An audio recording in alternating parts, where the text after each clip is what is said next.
Okay, I hope that's facing me. I assume it is.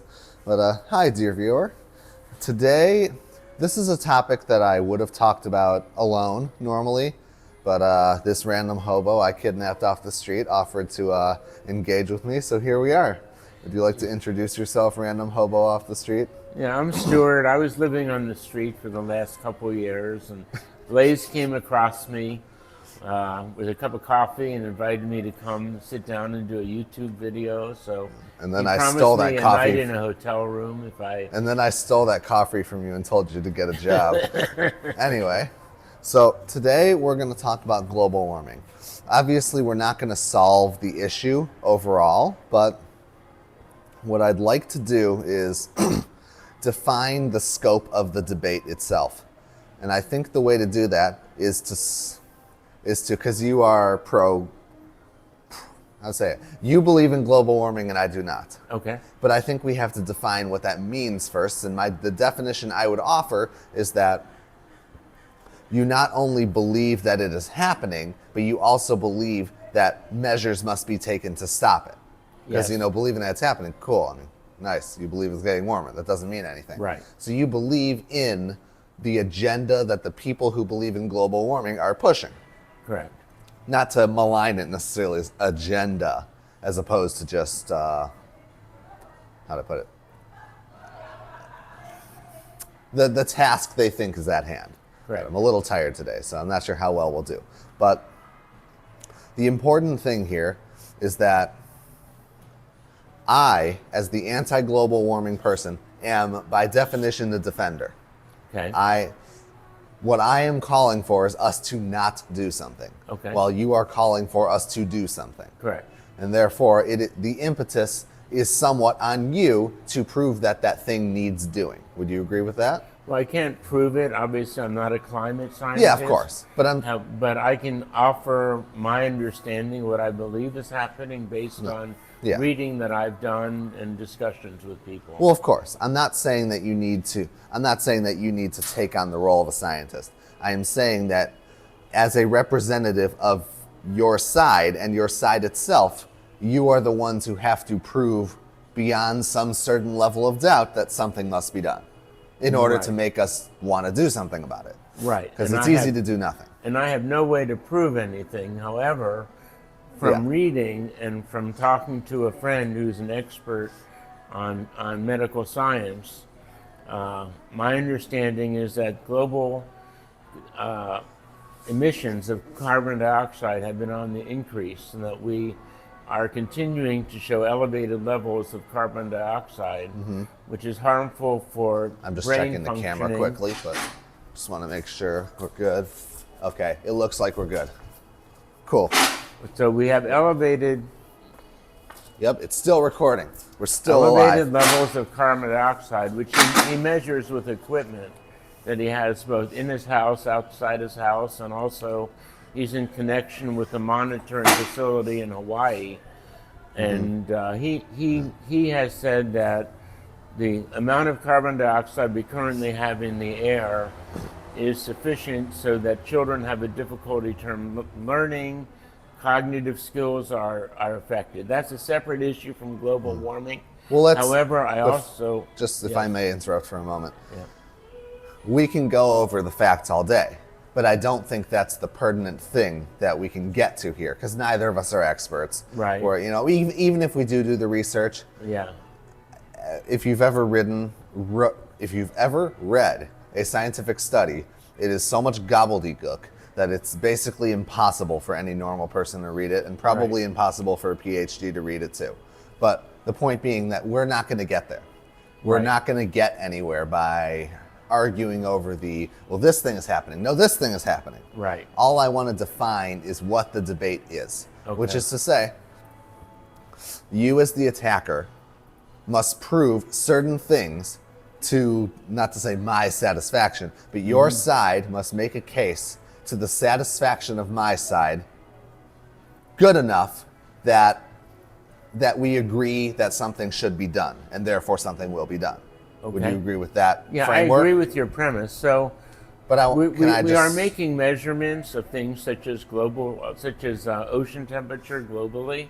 The oceans are warming. We can test that with testing equipment. So we know the oceans are warming. The question is why?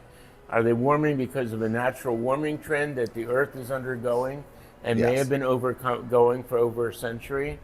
However, evidence shows an increase in the last few decades, a significant increase but again, in the progress of warming, and the question is what's causing it. But again, I think the issue is that we're not going to prove anything, so there's no point in presenting the arguments themselves. Right. What I'd like to do is define the framework.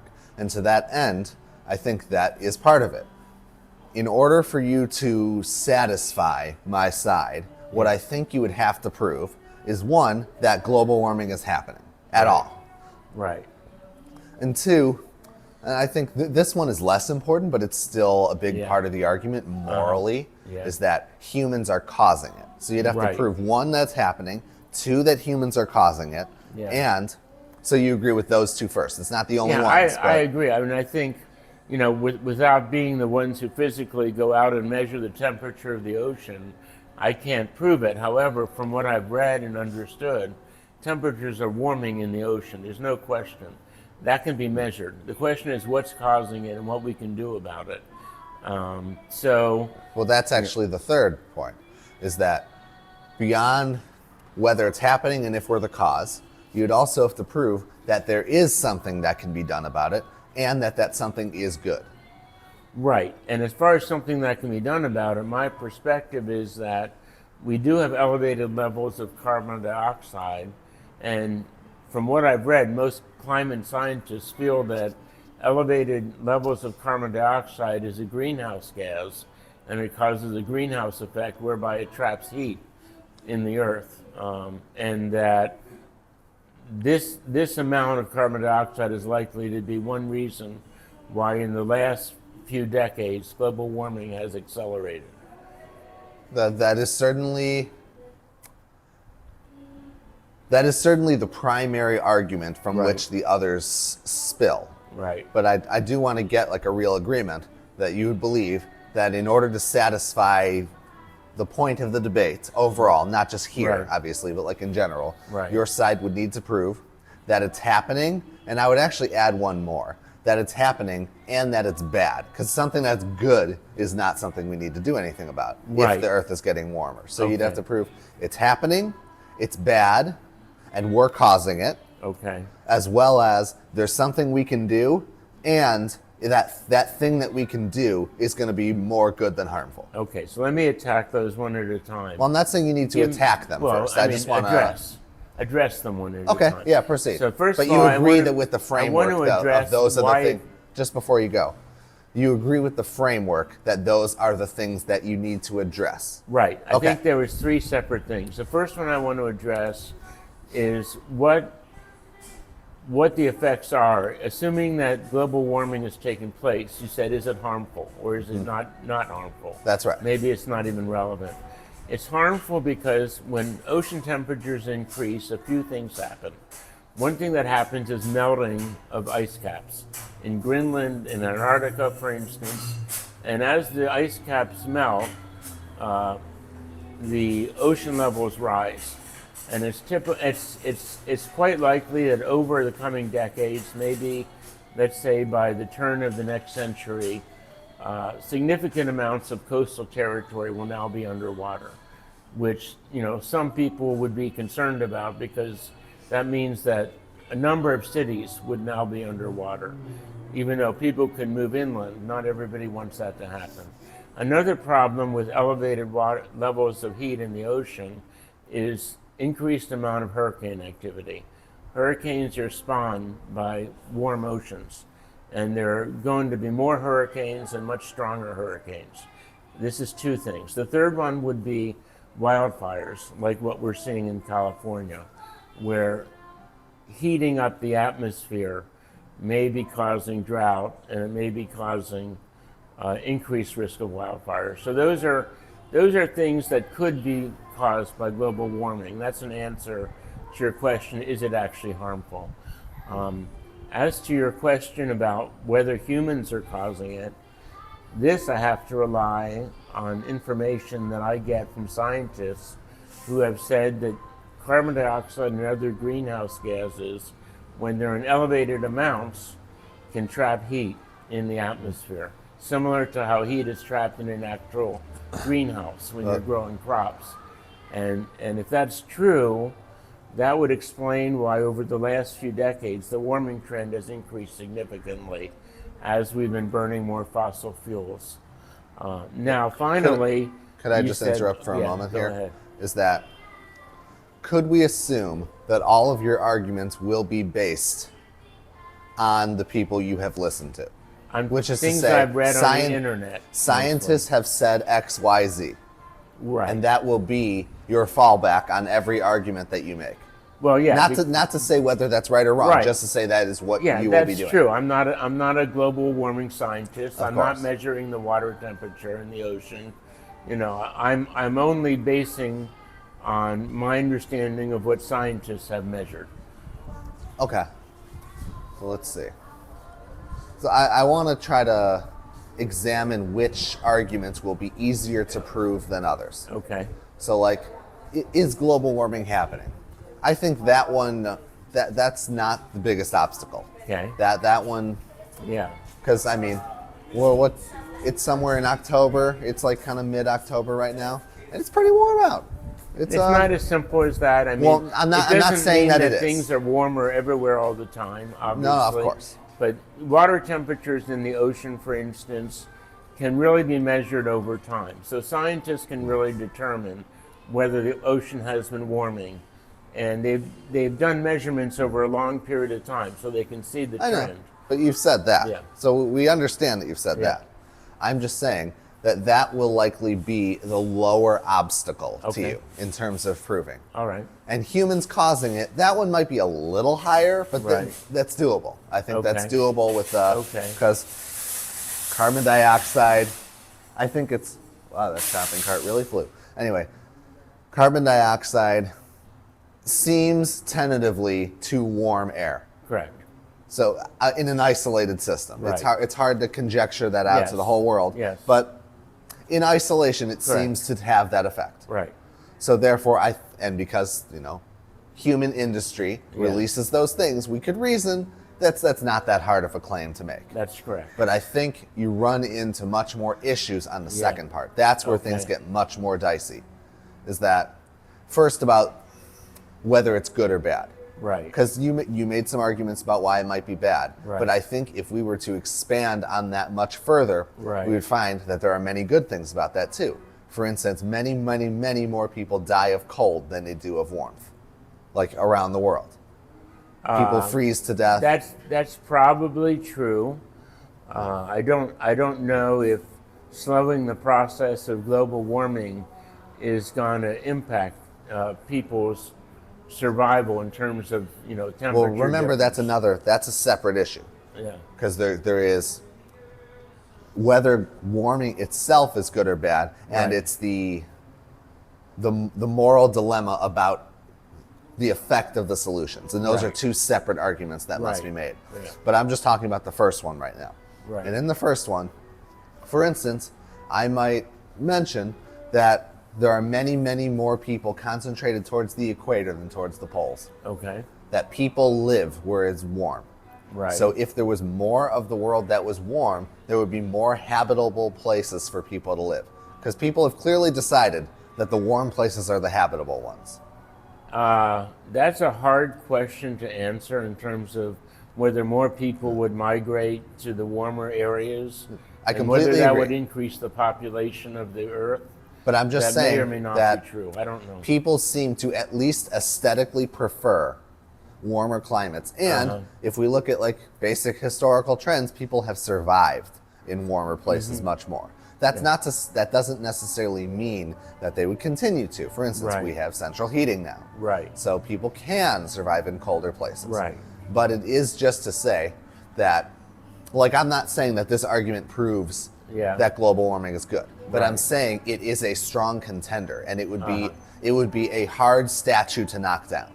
Yeah. Not impossible, again, So that would be one of the harder ones. Okay. And if we go into the other section of what can be done, I think the proving that something can be done will be a little less. That's going to be a little, it's going to be hard, but not that hard. Yeah. Like, maybe there are things that can be done. You know, they've talked about cloud cover, cloud seeding, for instance, solar that supposedly like reflects the sun back out of Earth.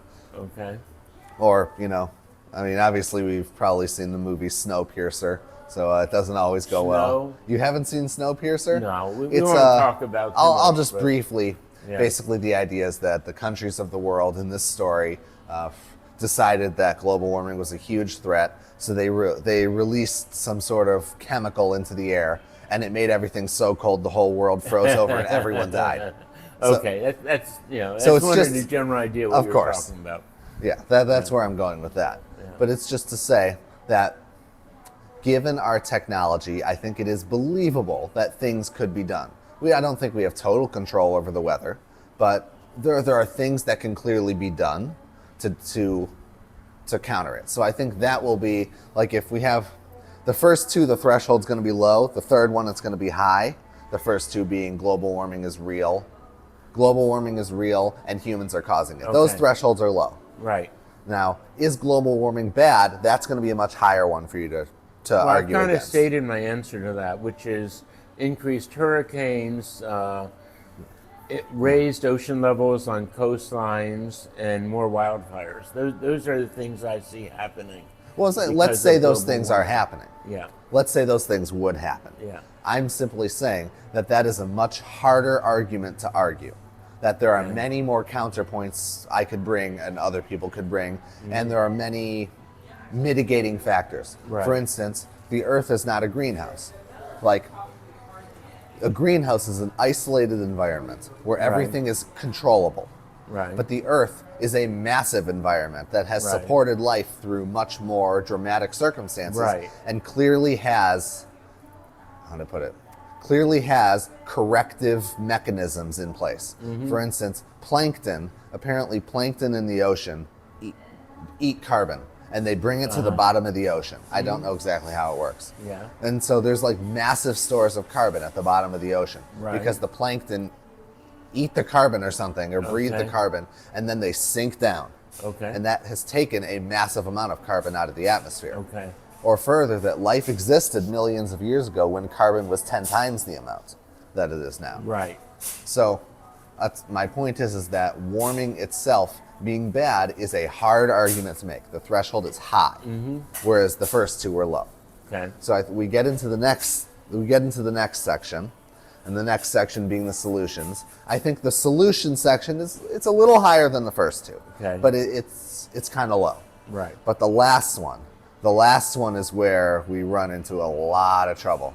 The last one, again, being that the solutions would be worth more than what they cost. Okay. Yeah. And that is where, right, because now you're not only arguing that something is happening and the judgment of something that is happening, but you are judging a thing that we would collectively do on a massive scale that would have massive and unknown implications. Right. It's an argument that the threshold is way up here. Your camera probably can't even see it.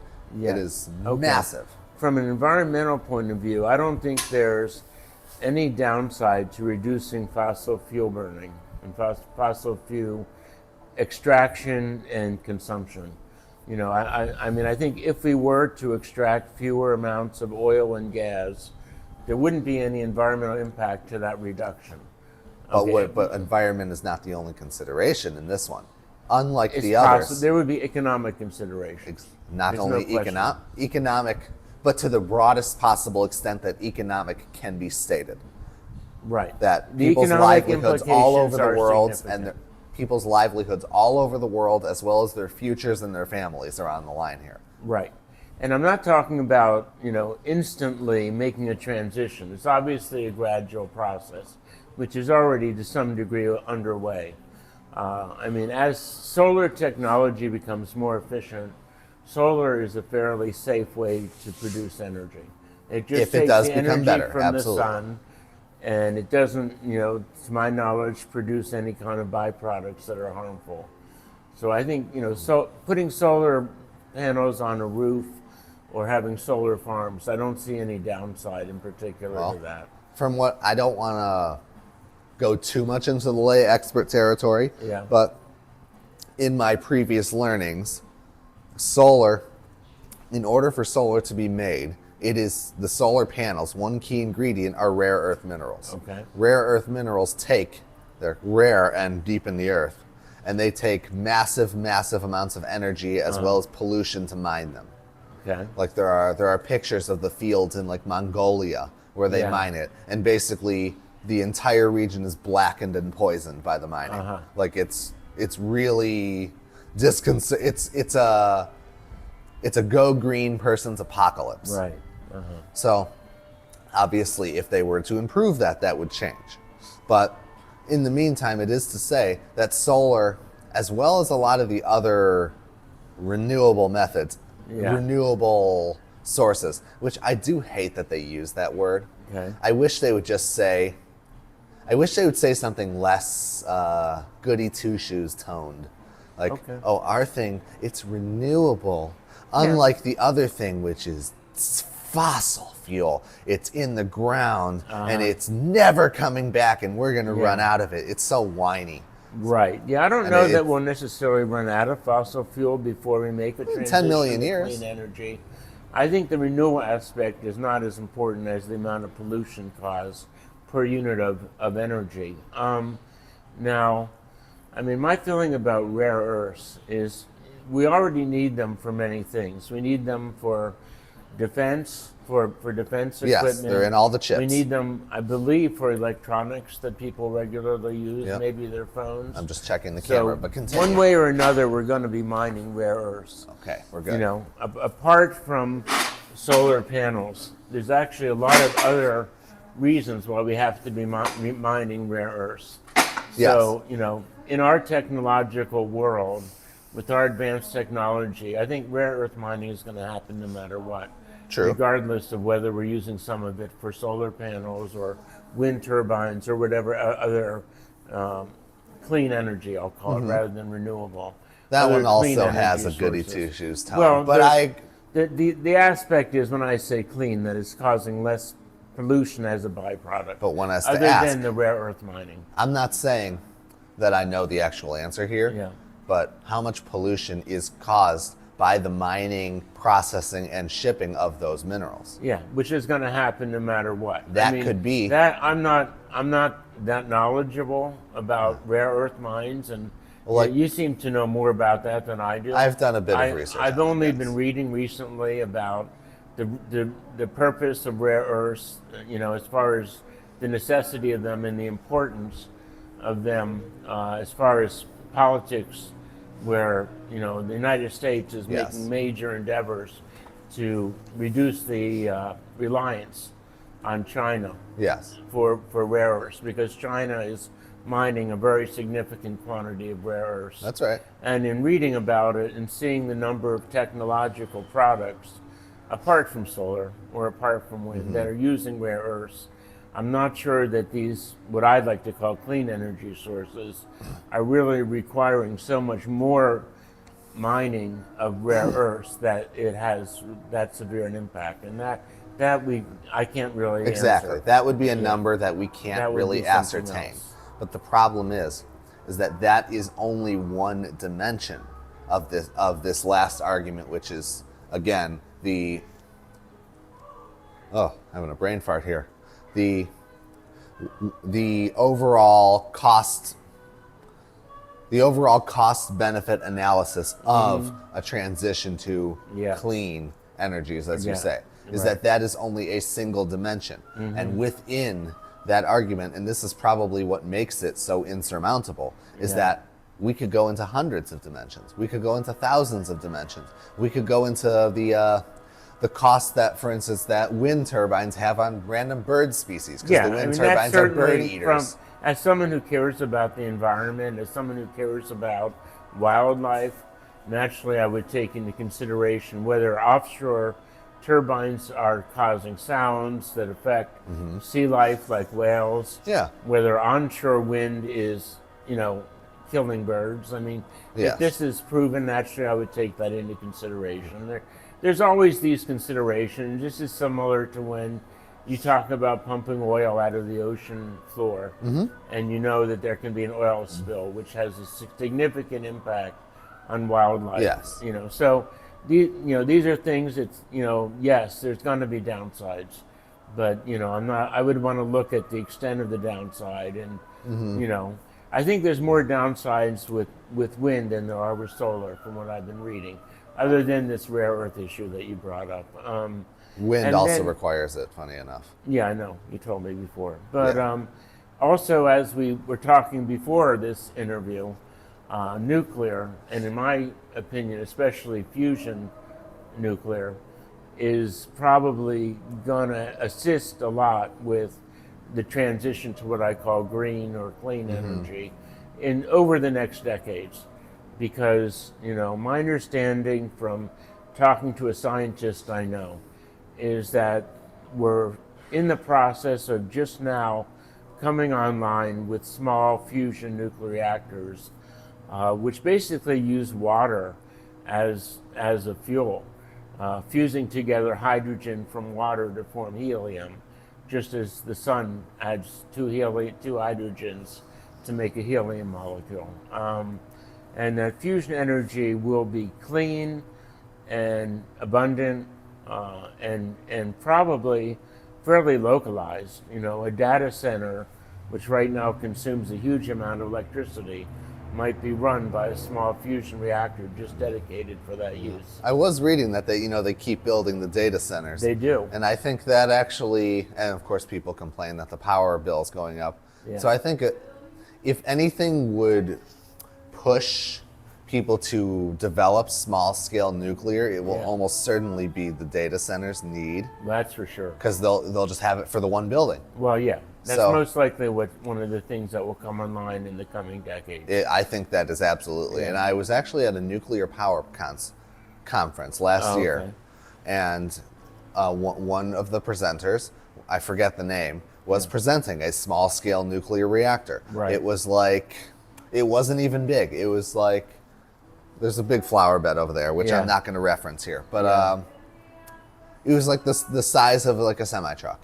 Like that was it. Yeah, and yeah, that would exactly. be, Yeah. and it could produce significant power. Definitely. Yeah. So I think that the market agrees with nuclear, but the problem, and this is where I'm going to get to what I think is going to happen, because I think that your side is going to lose. Okay. And I think the reason it's going to lose is that people will not change something.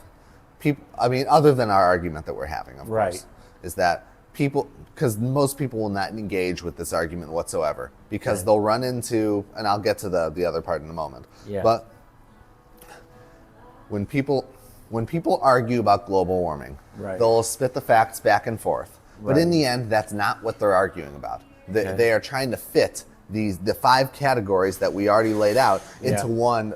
The oceans are getting warmer, or solar will destroy the world. Like, you can just throw them together. But in the end, that's all dogma, because no one's going to take the time to separate each of these things and argue them down, because most people don't care about nuance. Yeah. And what they do care about is their current immediate needs as well as their fears. Okay. So the reason nuclear hasn't been successful, even though by seemingly all metrics it's the best power source we have by far, is that people are scared of it. And they're scared of it blindly. Well, Chernobyl happened, so nuclear must be bad. Like that's... Yeah, and we're talking about fission nuclear, which, in my opinion, fission nuclear has more drawbacks than fusion.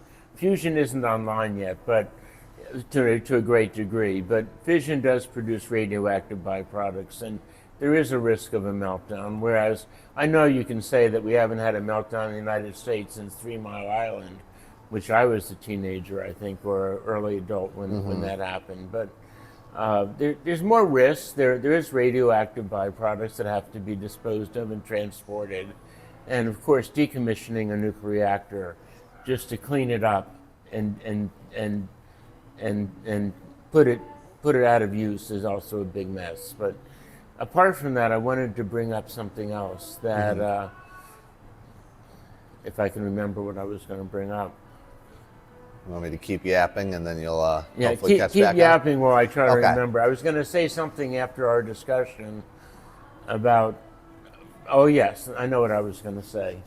That another belief I have is that we are making a transition to not using fossil fuels to power vehicles. I think the process of converting to electric vehicles, cars and trucks, agricultural equipment, the whole thing, is underway. And I believe that that's a process which isn't going to stop. I think we're on our way to having electric vehicles and not use fossil fuels in cars anymore. I would think agree it's with just that. a matter of time. But I think the problem is, which you run into with the whole argument, Yeah. is that people, like currently, electric car adoption is like, it exists. Yeah. It's not exactly widespread. Not They don't yet. sell terribly well. And they don't sell terribly well. The reason has nothing to do with the argument whatsoever of people's moral values. Right. It's that they can't go to the gas station and get gas. It's that Right. the electricity takes a while to charge. I think there's also some resistance. It's new and they don't understand how it works. Yeah. But it's really the first one. It's inconvenient. It's totally inconvenient right now. And that's the same.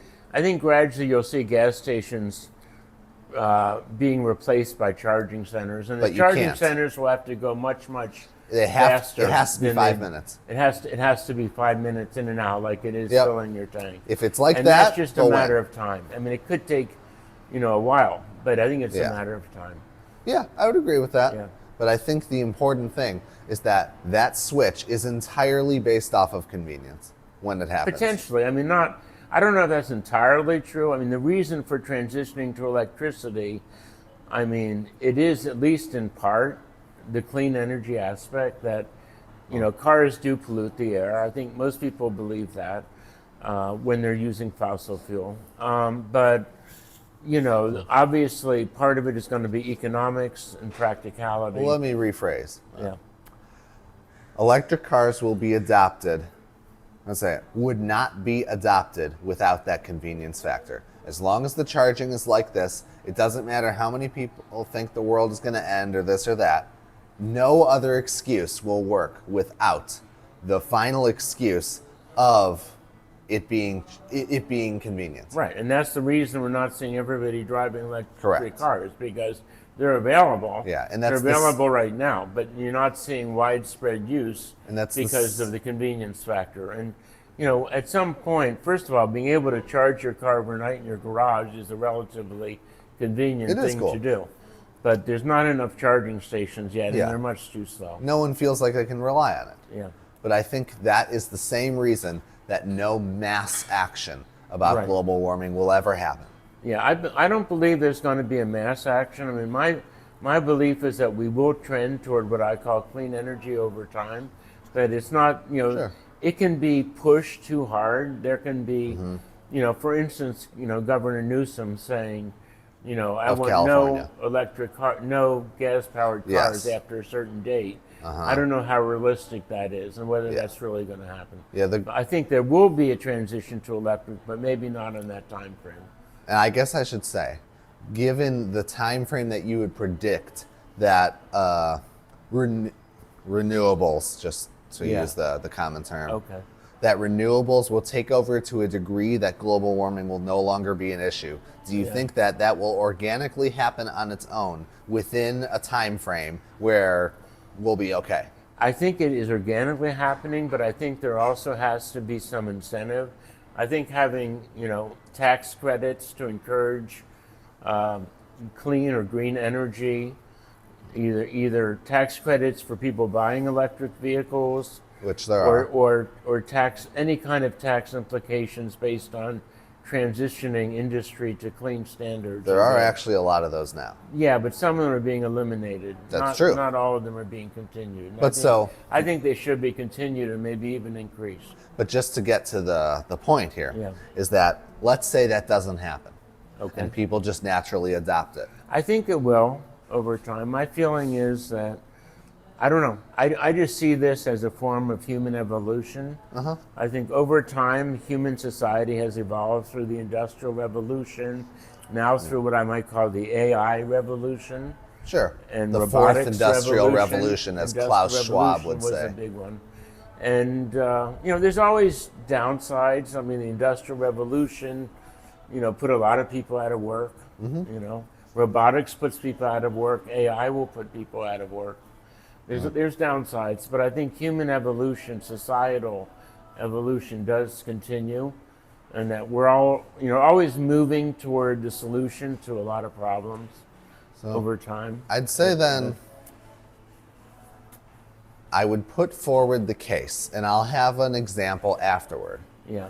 that because of this reality, which we both agree is likely, there is no need to have the global warming debate at all.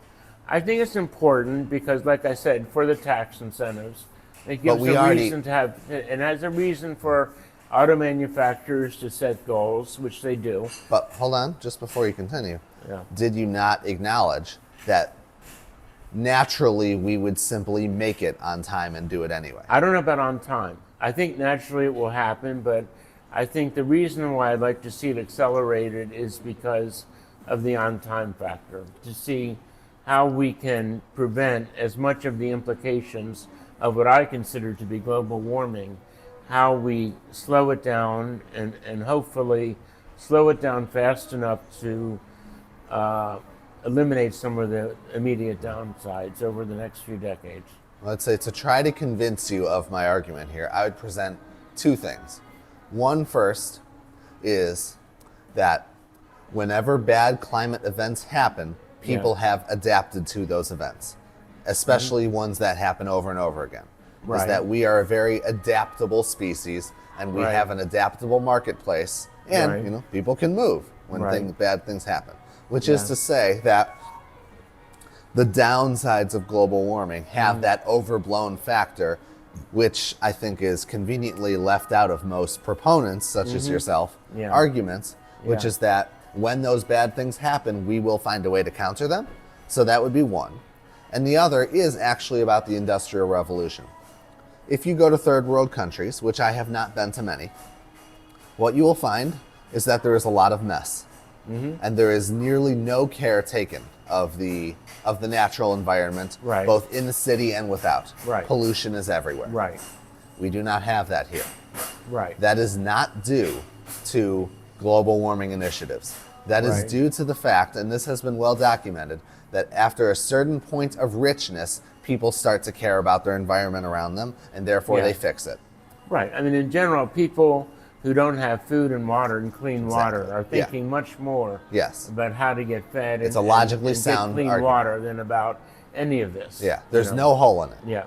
And that is to say that through the use of fossil fuels and the development of the new fuels, that more and more people will start caring about the environment. Because fossil fuels at the moment are the cheapest and most widely available source of energy in the world. For the time being. For the time being. So therefore the use of them, like instead of hindering the use of them, if we allow them to be used, then the people who are using them will get rich faster, and then therefore the people who are rich faster will then take care of their own environment. Because we share a planet with the people around there, and their pollution, I imagine, have some effect on us at a certain point. To a certain extent. I mean, I think one of the biggest polluters is China. Yes. So if we really wanted to reduce global warming, bringing China on board might be one of the biggest steps. Yes.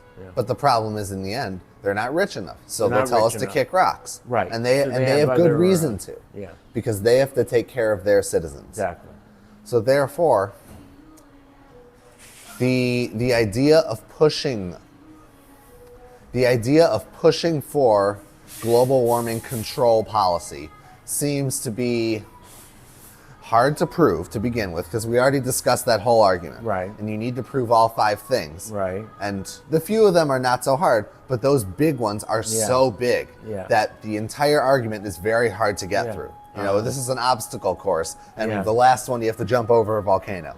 So it's like, that is a very hard argument to make to begin with. Now, push that aside. People can't understand nuance. That's Right. another one. Push that aside. People right now in a lot of parts of the world simply are not in the position to care about the environment. In many less developed parts of the Exactly. world. The question is whether a country like China, which has turned into an economic powerhouse, has one of the biggest economies in the world and is producing huge amounts of goods, whether they can do more than they're doing now. They obviously have many poor people to take care of. Yeah. There's no question. They have a huge population. But that's the key. Can. But Could the they do question more? is, can. Yes. They almost certainly could do more. Whether they will find it advantageous in the near future to do more. That's the key. Whether they could be encouraged in any way, I don't know if they can to do more by other countries. But I would reckon then that given these obstacles, so we have massive obstacles to actually pushing anything through to be done. We have This may that. be true. I think in our Western societies, in America and Europe, I think these are wealthier societies where people care, significantly about the environment. Mm-hmm. And I think if we can get over the political impact of saying, why should we do it? China's not doing it. Why should we have to do it? If we can get past that and say, well, let's do the best we can. But you can't get past that yeah. because Well, those efforts hurt people, and the people won't Yeah. tolerate being hurt. It depends how much they hurt, who they hurt, and whether those people are willing to. Yeah, if you can Trade slime offsets. it through, but nobody ever trades. Would I trade off a little bit of economic abundance for cleaner air? Nearly nobody would. Not necessarily. I mean, why do you think Los Angeles has less smog than it used to have? I assume because there's they reasons. implemented some One- regulations. One reason is that we've changed the mixture of gas, which is one reason that gas is much more expensive in California than many other parts of the country, because we require additives to gasoline to reduce air pollution Interesting. that other parts of the country either don't want or need. But here, with the intense use of automobiles in a place like Los Angeles, the smog was so bad that we almost had to increase the price of gas in order to combat air pollution. So But there I are do wonder trade-offs. if you were to ask people Right. that question without any manipulation in it. Right. Just ask them this amount more smog or this amount less gas price. Right. If they would actually take the deal. I Yeah, think it's hard you would to find say. they I would. mean, we haven't. I don't know if we've ever had a referendum where people voted on. But even if something they like do, every political measure is just worded in order to trick you. So whether they that, may fell or may for not it, be true. Some of them are very hard to understand. You're right. yeah, they're made to trick you. Every word in there is worded carefully. And you could say that about most legislation. right. In general, I mean, anyone who's tried to read a legislative bill and figure out what it means, Yes, even as a lawyer, I know people who write them. They're I crazy can, big. I can read something that's 10 pages and try to figure out what its implications are. And But my point is know. that so we've discussed a lot of the downsides, and I think we could get into more. Yeah. Like for instance, if you are to push things through, like the California gas thing, as you Right. said, and that worsens people's quality of life, yeah. at some point that can destabilize your society. Yeah, it potentially could, but I But mean, can once, let me just finish once here for a again, second. smog was a relatively destabilizing situation Maybe. in Los Angeles. But my point is that by taking these risks, every time you do a referendum like that, every time you make a big change, Right. you are risking the degradation of civility in your society. Right. And if we have no civil society, no one's going to be preserving the environment. Right. So that is another risk that we have to put on top of the Yeah. other risks Yeah. of doing something about global warming. Yeah. And on the flip side, you have, as I think I've gotten you to agree with, is that things aren't really so bad and it will turn out good on its own. Likely. Yeah, but that's only because of the natural trend of things. But that Yes. results from a lot of intelligent people, Of course. always pushing society to take the next step Of forward. course. But I'm So saying that it is a doesn't thing. happen by itself. But, well, it does. Well, I mean, It happens. the more you encourage intelligent people to find solutions. I mean, when you fund cancer research, the government funds cancer research. Why are we gradually finding solutions to cancer? I mean, you could say, well, there's a natural evolution toward people being healthier and having less cancer. No. But in Hold on. reality, the government I'm funds sorry. a lot of research. You're simplifying it too much. Okay. I'm saying that people will naturally solve problems in an open marketplace that Yeah. other people want solved in order to profit from it, or maybe there's a greater good aspect too. But the easiest motive for people actually doing things is the profit motive, and therefore they do it. Yeah, So I don't if think there's it's as money to be simple as made, that. I think. Well, I hold think on. now, Yes, it now is. we're coming to an argument about the importance of government in our which is daily why lives. I want to back out of that, because Yeah. it's not going to help. It's a My- different topic, probably. But my point is that overall, and the semantics are not important here. Right. The idea is that we're not all going to die. If Yeah. we choose to not argue with people about global warming, Yeah. things will probably turn out all right in spite of that. They will turn out all right, but not because of nature, but because of humanity. But because of human nature, one could You say. may say human nature because maybe the human nature of more advanced people with higher levels of education will be to say, I don't want the effects of global warming in my Maybe. world. But how So will they get more I will educated? do research. I will advocate for tax incentives. I will lobby my government to take more action. But let's put the government aside. But these are things that people may do over time that will spur the evolution towards clean let's energy. put the government aside right now. Yeah.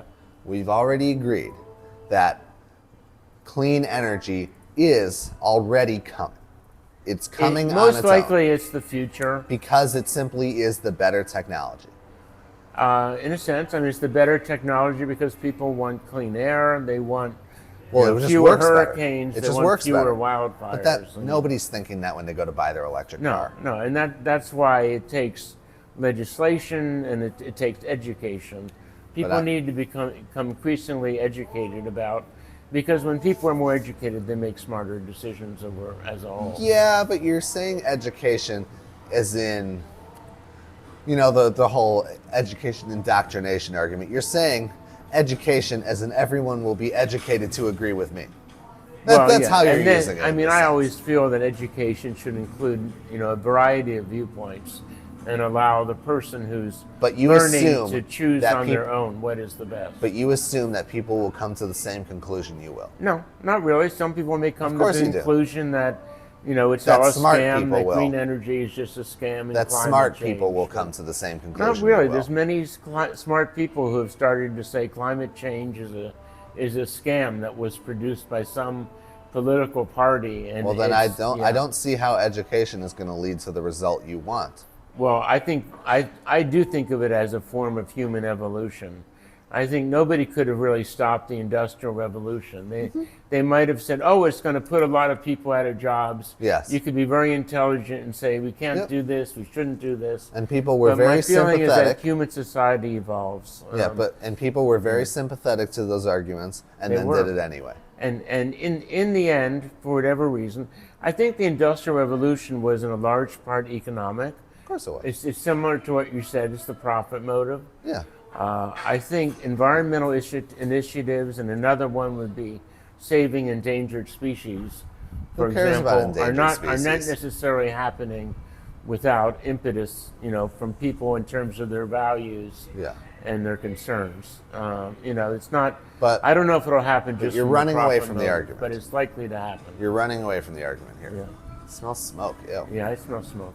But the argument is that I have put out is that there are a lot of consequences there are a lot of hurdles and a lot of consequences Yeah. on the side of doing something about global warming. Right. And there are not nearly as many dangers on the side of not doing anything about global warming as a society that we would act just to let things play out as they may and let people make the decisions that they will make privately. Yeah. And therefore, given that disgusting weed smell. Yeah, I know. It's hard to breathe, huh? God, so gross. And therefore, therefore it is not practical to argue in favor of global warming controls because of the cost benefit analysis favoring not doing anything about Yeah, it. I mean, I think what you're saying is similar to saying, don't help people who are starving in the world, because eventually I'm sure everybody will be fed as we produce more food and it's easier to distribute. But naturally, we don't want people starving. Even though eventually we can say we predict 100 years from now everybody will have enough to eat. That's not really a reason right now not to do something But about that's it. totally different. Well, you Because can those people will suffer. My human evolution argument. Hold on. Yeah. Is that people will suffer and die Right. in the moment.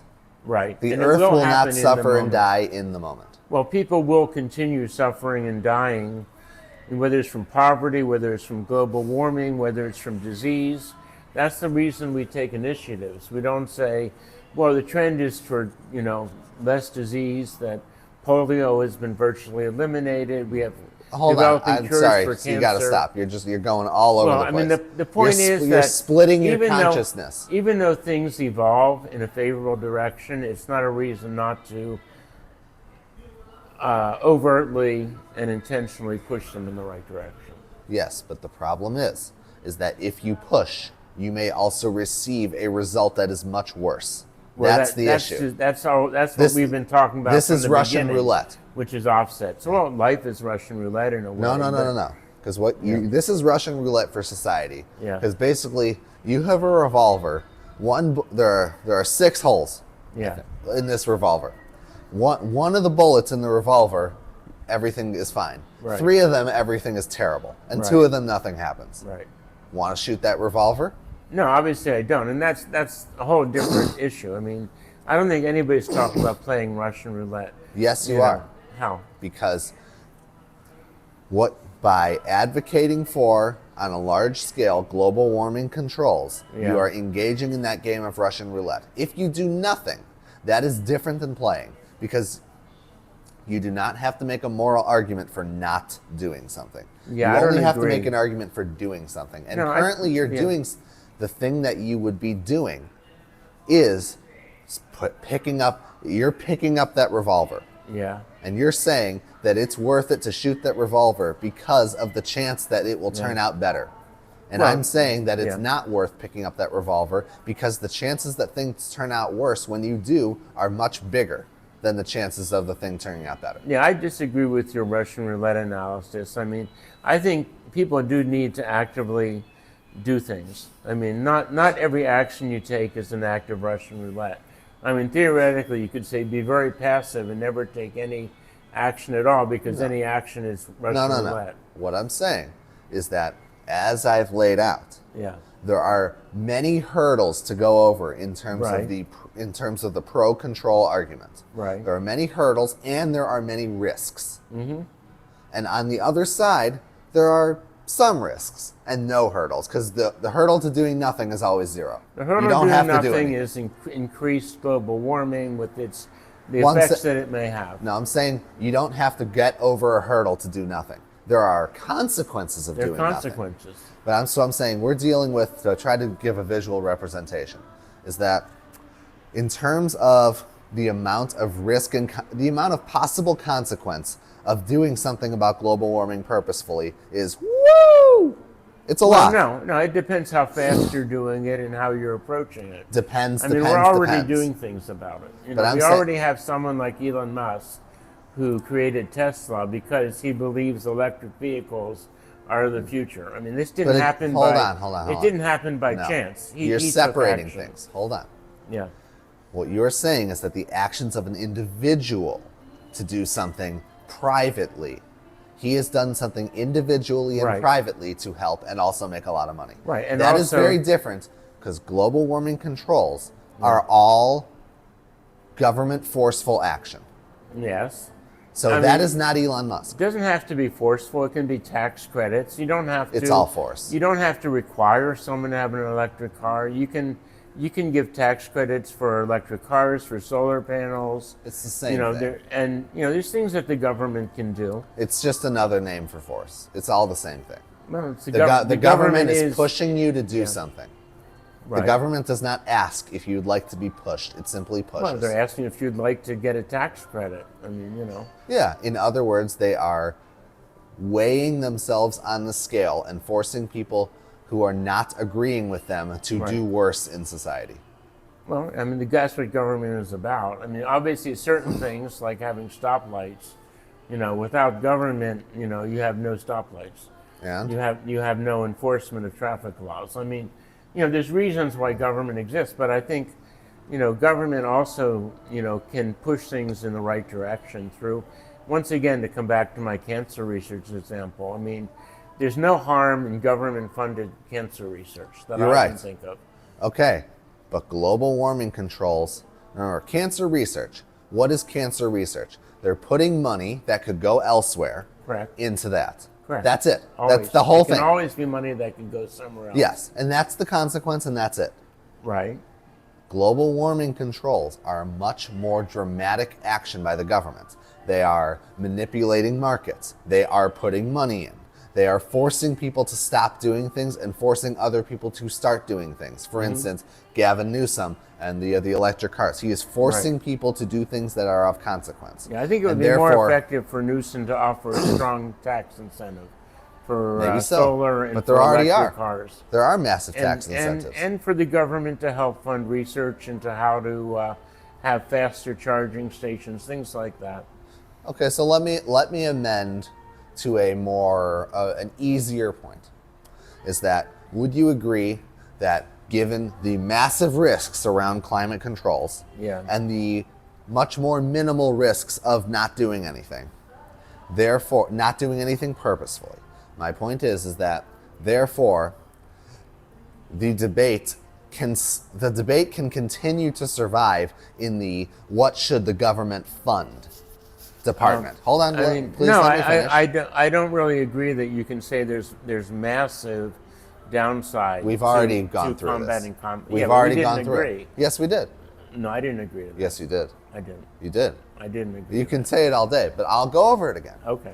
Is that one, in order to convince people to take massive climate action, When you say massive, I don't necessarily see my perspective as being massive. I think it's I'll tell- encouraging a transition, which doesn't happen overnight. It happens over years. encourage is a nice word. Yeah. What I'm saying is that the argument that you have to make, as we have gone through in the first Yeah. part of this, Right. is a large one to make. That is a hard argument to make. I don't think it's that hard. Well, it's so hard that literally no one on the other side has been convinced. Well, it's also true that people who are in favor of fossil fuels haven't really convinced clean energy supporters that they're on the wrong They track. don't have to. Because Why? you are asking us to do something, we are asking you to do nothing. Well, I mean, people are taking action on their own also. I mean, anybody who buys an electric car Nobody or cares puts about solar panels on their house is taking that. action. Totally irrelevant. But, the question is, to what degree does society encourage checking the behavior that may benefit everybody? But again, you're using soft language. And therefore, the argument that I would make is to keep it soft. Is that what the government funds, that debate can continue. If the government wants to fund new research into solar. Right. So you could treat it like cancer research. Right. Is that the government will fund Right. research into new climate solutions, let's Right. say. Yeah. Well, hopefully, I'd say they will fund research into new methods that have less effect on climate. Yeah. They But can what do they that, will not you know. do is try to force people to change their Yeah. habits. Well, another example is emission standards that, the government has made emission standards that say things like manufacturers should raise the number of miles per gallon that cars can get. I believe there are standards like that. What do you mean by should? I think, I'm not sure how they work. I mean, I think the government has, and I'm sorry to get into an area I'm not 100% knowledgeable Before about, you but do, I believe that before- governments hold have on, encouraged hold on. manufacturers. You got to relax. Yeah. What I'm saying is that we don't have to get into that because it doesn't matter. The What- point is yeah. that the government is forcing a company. Right. Because if you take money away from a company, you are Right. forcing them. Because Right. money is what a company is. Yeah. So what I would advocate is that we can continue to have the climate debate Right. in the realm that I would think you would prefer it in terms of pro-solution. Yeah. in the sorry, in the realm of funding projects Yeah. that would make things better. Right. But what I think we can safely take it out of is the government trying to force people to change No, their I lifestyles. don't agree. I mean, once again, I'm thinking of when the government, mandates, cars have to have at least 30 miles to a gallon when they used to have 20. Yeah. I mean, these are the kind of laws that are passed by government that industry has to comply with. The government can say you're no longer allowed to use asbestos when you're building a house. Asbestos has proved to be dangerous. So we make a governmental requirement that you can no longer use asbestos, that you can't have lead in paint, that you can't have lead in gasoline. I mean, the government is always mandating things for private industry to follow. And why are they in mandating accordance those with- specific things that you mentioned? Because people got sick from asbestos. As in got people sick were from lead. being directly harmed fraudulently. Well, not about fraudulently. It just, I'll tell you why it's- we I'll didn't- tell you why we it's didn't fraud. know about the dangers of asbestos in the past. No one knew? No, that's why they were still using it. If they did know, there was an economic impact. I mean, it's the same today with pesticides. There's an economic decision for a person whether they want to have organic produce or not. That's right. But the government will still disallow especially dangerous pesticides. The government Sure. is always saying you can't use this pesticide, but you can still use that one. But those I are mean, this is- short-term direct harms on consumers Mm-hmm. that the company is aware of and the person either is not aware of or is incapable of being aware of. Right, Therefore, that is a much more defensible argument right. than we need to forcefully reorder all of society in order to potentially help global warming not happen as much. The two are ocean away from each other.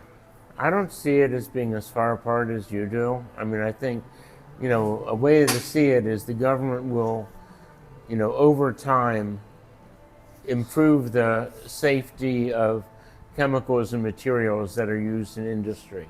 And in the same way, the government over time can increase the healthfulness of the environment in terms of CO2 levels and other greenhouse gases. Yes, but when you say increase or decrease, in the one hand, you are preventing something from being used.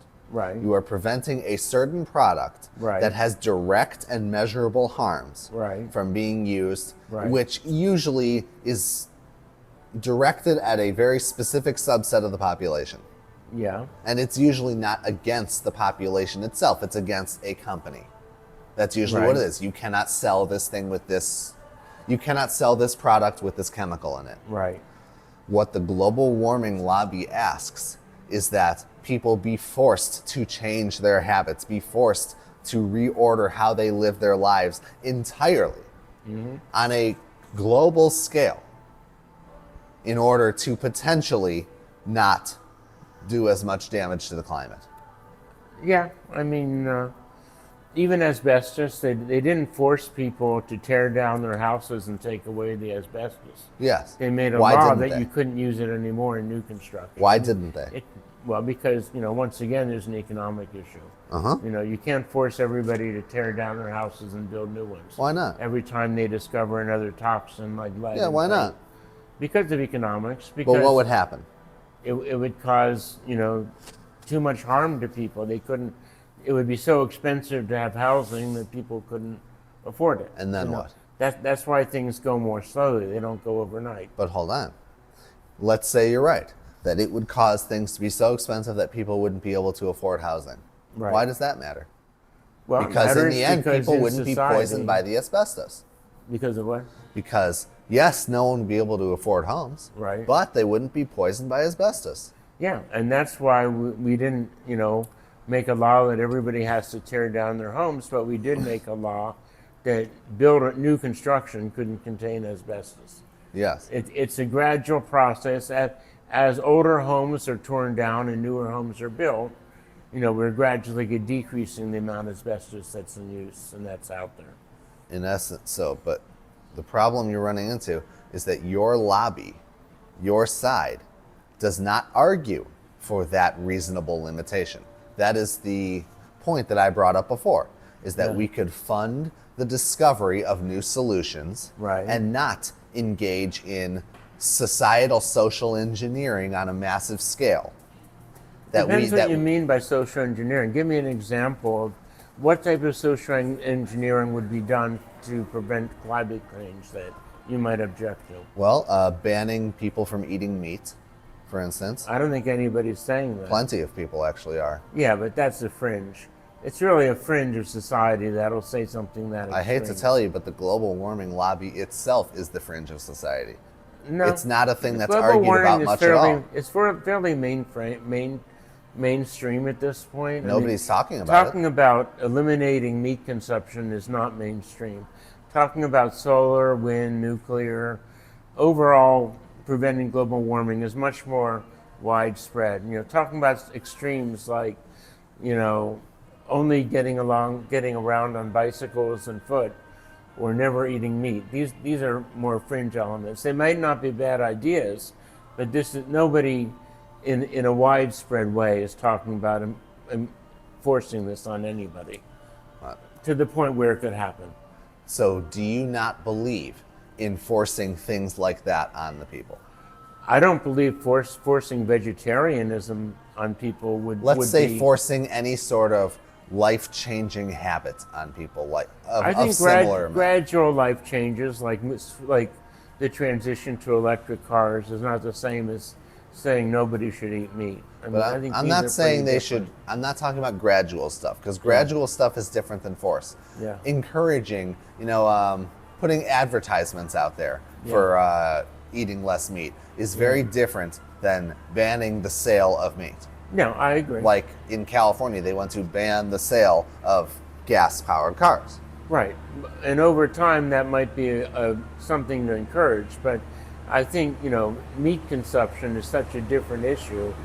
At this point, Hold on. yeah, I know we had some noise disruption. I guess since we have this moment, I'm just going to check the time and see if we're still working. Okay, I can't actually see the time. Can you check the time? Yeah, I can. Okay, where were we? Well, we're going to wrap things up because we're coming to the end of our time. Yeah. Oh shit! Um, Come on, phone. Back up you go. Almost. Sorry, everyone. Anyway. Yeah. Okay, to wrap it up, I think we didn't reach. You and I together didn't reach an accord in terms of agreeing on the eventual solution, but we each had our own perspective. Yeah, but just to give an idea of what that is, Right. is that I would believe, of course I think that argument at first, the argument around the action of global warming at all, the 5 points I made at the start, is that I think that is insurmountable. I think that no one can make an argument good enough to get over that, Right. and therefore I don't believe in the whole agenda. Right. So that's where I'm coming from. Yeah. But I would secondarily make the argument that based on the standards we discussed, Yeah. even if you do believe that global warming is happening, the argument for actually doing something about it, Yeah. given its risks, both in terms of one, just backfiring plainly, like Yeah. Snowpiercer style. Right. So it could backfire plainly. It could also backfire civilly, as Right. in you make a policy that is destructive enough to the civil conscience that they turn against it and do worse things environmentally, or they turn against society itself and destroy society, and therefore we're not able to do anything about that. Right. So I would say that those risks, combined with the risk of convincing people in the first place, Yeah. together, and we have to add the fact that there are some risks that we simply cannot foresee when taking any action, and the more people and things affected by that action, the more we cannot foresee. Okay. So I would say those put together Right. make it so that any forceful action is immoral. because Okay. because there is it is immoral because the risks that you are taking in doing it are far greater than the rewards, which, as we discussed, and I think as you agreed with, may very well just work out on their own if we do not do the forceful things. Right. And therefore, we should simply do peaceful, nice things that are not forcing anyone to do anything, and maybe just fun things. Okay, my response to that is that government exists in order to encourage society in positive directions.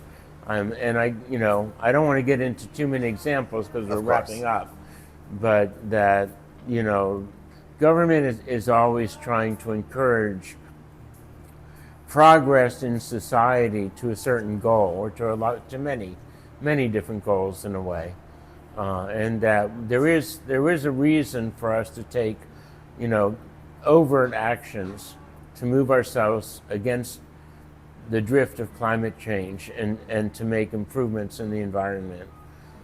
So I don't see it as a Russian roulette example where you say, action in general is not a good thing, that passivity is the solution because things tend to evolve in a positive direction. So I don't agree with the Russian roulette analysis.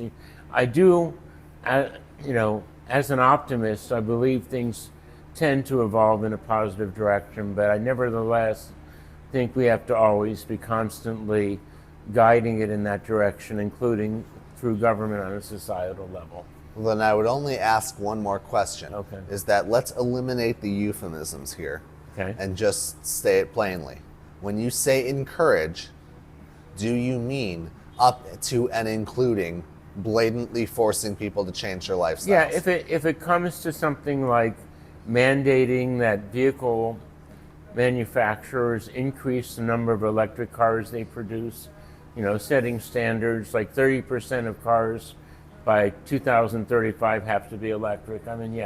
I think mandates like that are okay. And what about more strict mandates? If let's say the scientists were to say that if everyone stopped eating meat tomorrow, everything would turn out much better for global warming, would you be in favor of that policy? No. If it was the government forcing people to stop? I think meat eating is kind of a different situation than global warming. It's not. I think I'm not sure what the government could do.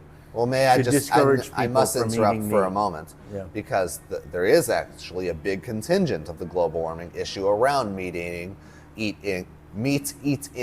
Yeah. because the cows supposedly, through bovine flatulation, Yeah. if you like that word, that's one of my favorite phrases, the cows fart, and the cow farts have methane in them, and methane is apparently an even stronger greenhouse gas than carbon dioxide, and therefore, if we didn't raise cows, there would be much less methane and therefore much less global warming. I think it's generally understood that agriculture involving plant production has fewer environmental impacts, than animal production. Maybe so, That but if people transition to plant-based diets, there could be health advantages and there could be environmental advantages. Well, but hold on. I don't I see don't- any chance of widespread governmental control. But I'm not over talking that. about chance. I'm only talking about what is your standard. Yeah. If you were convinced that things would be better for global warming to a, let's say, an at least reasonable degree, like it's not 100%, but it's certainly not anywhere close to zero. Yeah. Like it could be 50% better. Would you be in favor of forcefully banning people from eating meat across the country and world? No, I might encourage eating healthier diets, including more plant products, but I certainly don't see our society ever banning meat. No. I'm not saying do you see it. I'm saying would you do it? If you could, I wouldn't if you could wave the advocate. wand. I wouldn't advocate for a law saying people can no longer eat meat. And why is that? Well, because people's preferences and freedom. We live in a free society. I don't think it's my business to tell other people whether to eat meat or not. And what about what car they drive or what house they live in? Yeah, I think this is it's not a matter of telling what car to drive or what house to live in, but I think the government setting environmental standards, I think, is okay. But again, don't back into the euphemism. Yeah. If it would help global warming, would you be in favor of the government forcing people to drive electric cars or Over forcing time, them to? yes. Over I would time? be in favor of the government setting standards for automobile manufacturers, like to say 30% of cars have to be electric by 2035. Standards like that. Yes. Why that and not go all the way?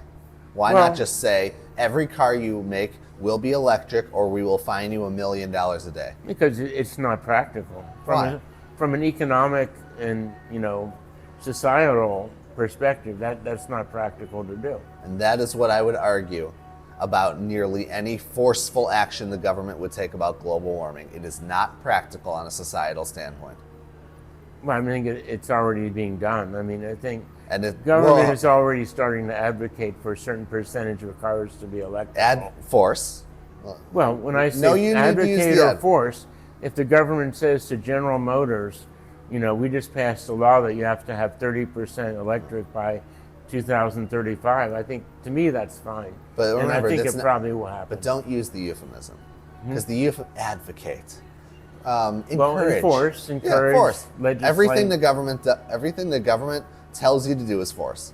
It is forced. I mean, they're not saying we'd like you to produce. Yeah, they're saying you will. 30% they're saying we see that this is practical enough and important enough, And that is we're going something- to pass a law compelling. And that is something that if you deem the action to be a reasonable trade-off, you yourself would advocate for widespread force from the government based on each individual issue that you thought was reasonable. Would you agree I mean, with I that? think that's what governments do to a certain extent. I mean, it's similar to banning food dyes out of breakfast cereals.